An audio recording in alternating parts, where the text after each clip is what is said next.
I've spent more than half my life in these woods. 37 years of tracking deer through the pines, learning their patterns, memorizing every gully and ridge until I could walk them blindfolded. My father taught me to hunt here before he passed, and his father before him.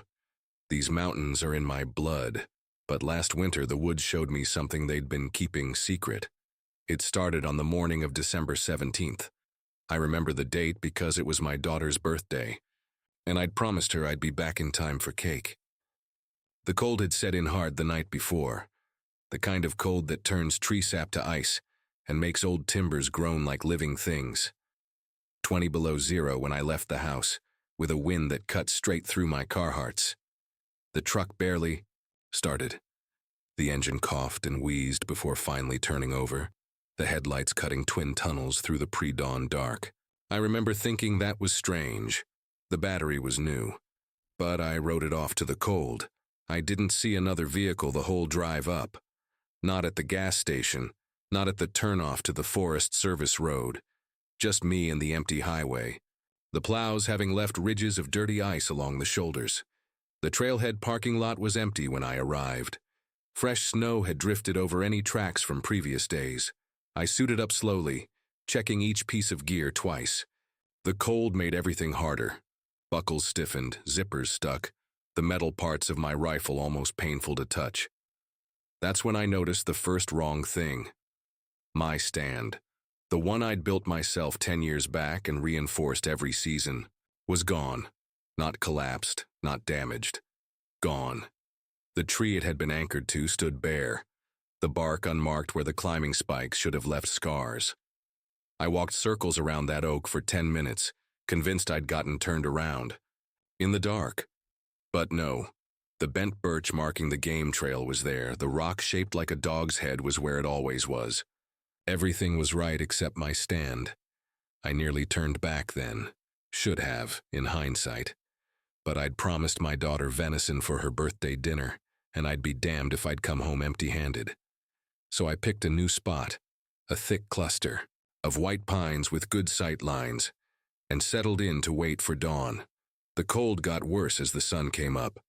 Not the gradual warming you'd expect, but a deepening chill that made my teeth ache. My thermometer read 25 degrees Fahrenheit when I checked it at 7:30 a.m. The battery indicator flickered as I put it away. That's when the whispering started. At first I thought it was the wind in the pines. Then I realized there was no wind.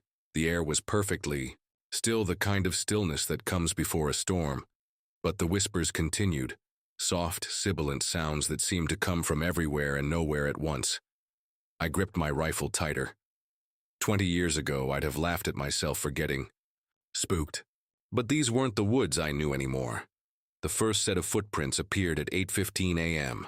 I nearly fell out of the tree when I saw them.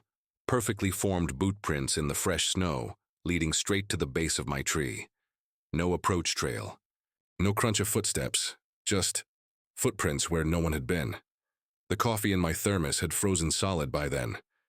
At 9:30 a.m., the buck appeared, a massive 10-pointer moving through the trees like smoke. I raised my rifle, exhaled slowly, and then saw what was following it.